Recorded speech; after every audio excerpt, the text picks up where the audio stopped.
नमस्कार, मैं हूं doctor Himanshu Mishra, director Pranjal group of clinics. आज कोरोना की वजह से अस्पताल भरे पड़े हैं। ऑक्सीजन की त्राही त्राही मची हुई है। अस्पतालों को तो छोड़िए, हर घर में कोई ना कोई व्यक्ति कोरोना से पीड़ित जंग लड़ रहा है अपने आप को दोबारा स्वस्थ करने के लिए। कौन करेगा हमारी मदद?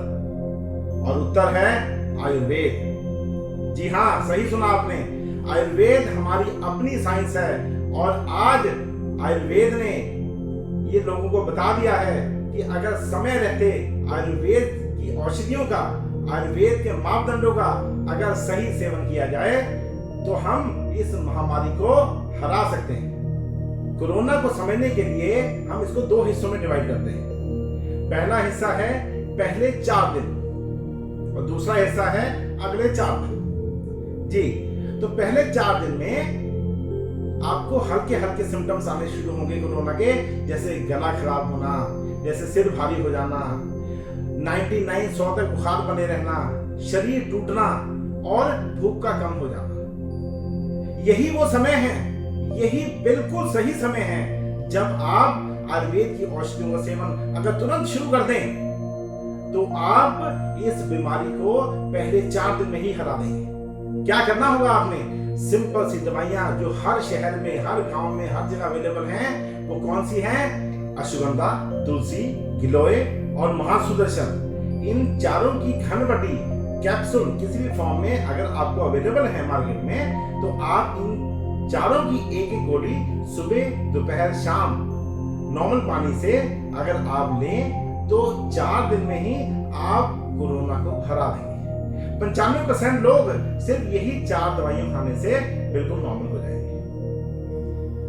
अगर आपकी इम्यूनिटी बहुत वीक है, मान लीजिए आपको शुगर है, ब्लड प्रेशर है, या किडनी की प्रॉब्लम है, या कोई और दिक्कत है जिसकी वजह से आप 4 दिन से ऊपर ये बीमारी आपकी चलती है, आप अब सेकंड स्टेज में आ जाते हैं और ये बीमारी अब गले से होते हुए आपकी छाती तक पहुंच जाती है, तब आपको सिम्टम्स क्या नजर आते हैं कि बुखार आपका तेज हो जाता है, आपकी सूखी खांसी बढ़ जाती है, ऐसी खांसी होने लग जाती है आपको। इसके अलावा लंबे सांस लेने में, जब लंबे सांस लेंगे तब उसके बाद हल्की सी खांसी आएगी। इसके अलावा बॉडी एक बढ़ जाएगा, बुखार बहुत तेज हो जाएगा और साथ में आपको हो सकता है कि इसके अलग अलग और सिम्टम्स जैसे मुंह का स्वाद बहुत ज्यादा खराब हो जाना, स्मेल पावर खत्म हो जाना, ऐसी चीजें भी आपके सामने आ सकती है। उस कंडीशन में एक शास्त्रीय योग आयुर्वेद में बताया हुआ है, जिसको अगर हम 4th डे से या 4th या 5th डे से स्टार्ट कर दें तो हो सकता है कि आपको हॉस्पिटल जाने की नौबत आ ही ना।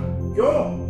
क्योंकि आप देखिए जो आजकल टेस्ट हो रहे हैं, डी डाइमर टेस्ट हो रहा है, CRP टेस्ट हो रहा है, ESR टेस्ट हो रहा है, ये सब टेस्ट किस चीज के हैं? ये सब टेस्ट है कि आपकी बॉडी में इन्फ्लेमेशन कितनी है, सूजन कितनी है। और जो अश्वगंधा है, जो तुलसी है, जो गिलोय है, जो ये महासुदर्शन है, ये सब के सब बहुत ही उत्तम एंटी इंफ्लेमेटरी हैं। और आजकल जो ये ट्रीटमेंट चल रहा है, अगर हम एलोपैथी के हिसाब से बात करें तो लोग इसमें स्टीरॉइड भी दे रहे हैं। और आपको जान के बहुत आनंद आएगा कि जो अश्वगंधा है उसमें नेचुरल स्टीरॉइड्स ऑलरेडी प्रेजेंट हैं। हम पहले दिन से ही अश्वगंधा का सेवन शुरू करवा देते हैं, जिससे कि बीमारी जो है किसी भी हाल में अपना विकराल रूप ना ले पाए। लेकिन अगर आप 2nd स्टेज में जा चुके हैं और 4th 5th डे में आप हैं, तो आपको क्या करना है?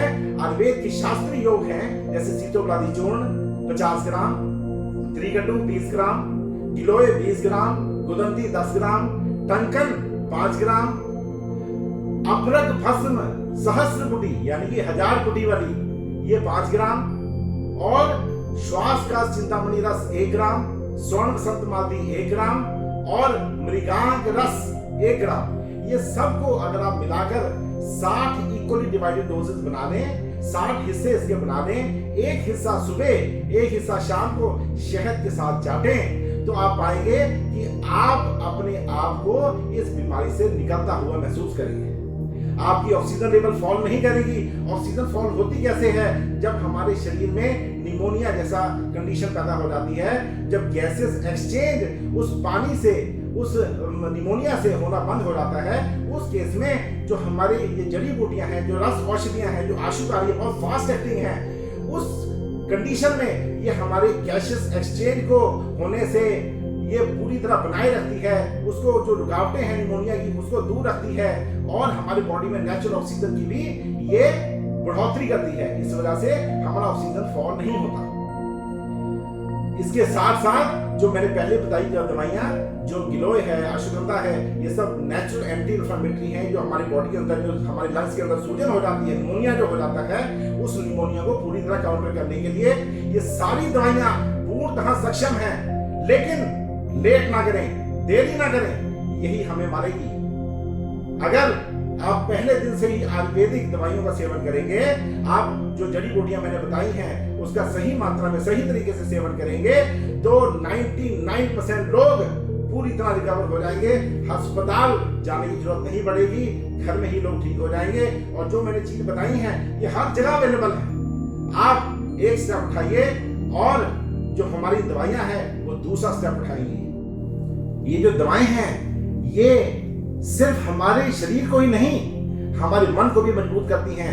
अश्वगंधा एक बहुत ही उत्तम स्ट्रेस को कम करने वाली दवाई है। जो कोई भी अंग्रेजी दवाइयां हैं या कोई और दवाइयां जो आप यूज करते हैं वो केवल शरीर पे काम करती हैं, लेकिन जो आयुर्वेदिक औषधियां जो मैंने आपको बताई ये शरीर, मन, इंद्रियां सब पे काम करती हैं, हमारे शरीर को भी स्वस्थ रखती हैं और बीमारी से लड़ने के लिए जो कुछ आत्मबल चाहिए, जो कॉन्फिडेंस चाहिए, वो कॉन्फिडेंस प्रोवाइड करती है। जो दवाएं मैंने आपको बताई हैं, अगर उनकी एफिकेसी को 10 गुना बढ़ाना चाहते हैं और चाहते हैं कि बीमारी हमारे ऊपर कोई साइड इफेक्ट भी ना दे पाए, तो आप प्रचुर मात्रा में आंवले का सेवन करिए। जी हाँ, मैं विटामिन सी का नहीं, आंवले वाला विटामिन सी की बात कर रहा हूँ। आंवला जो है वो एक ऐसा रसायन है कि इससे बड़ा जो रसायन है वो पूरे आयुर्वेद में कहीं नहीं है। और अगर इसका सही मात्रा में, यानी कि अच्छी मात्रा में, अगर ज्यादा मात्रा में भी आप सेवन कर लें तो इसका कोई नुकसान नहीं है, क्योंकि ये वाटर सॉल्युबल है। अगर आप ज्यादा मात्रा में भी ले लें तो यूरिन के रास्ते से ये बाहर निकल जाएगा। आंवला एक ऐसी औषधि है जो अगर आप तुरंत लेना शुरू कर दें तो उसी दिन से ही जो आपकी बीमारी है वो बढ़ नहीं पाती, उसी दिन से ही वो थम जाती है और वो बैठ जाना शुरू कर देती है। जो औषधियों का आप इसके साथ सेवन करते हैं उसकी गुणवत्ता को बढ़ाती है और साथ में ही आपको वो कैपेबिलिटी देती है कि आप कोरोना नहीं, किसी भी बीमारी से लड़ने के लिए पूरी तरह सक्षम बने रहेंगे। ये दवाई जो है ये प्रकृति की गोद में हमारी जो धरती माँ है उससे ही उत्पन्न होती है। इससे ये दवाई खाने से आपको प्रकृति का प्यार भी महसूस होता है और साथ में जो इसकी गुणवत्ता है वो लेकर आप शरीर, मन, इंद्रिय को ठीक करके इस बीमारी से लड़ने के लिए पूरी तरह सबल हो जाते हैं। और ये 10 दिन के बाद तो बीमारी टिकती ही नहीं है, 10 दिन के बाद तो वायरस जनरली मर ही जाता है। 10 दिन तक ये आपको जो दवाएं हैं पूरी तरह सक्षम बना के रखेंगी और 10 दिन के बाद जब ये वायरस आपके शरीर से निकल जाएगा तो आपका शरीर पूरी तरह स्वस्थ, नॉर्मल, पहले जैसा हो जाएगा। नमस्कार।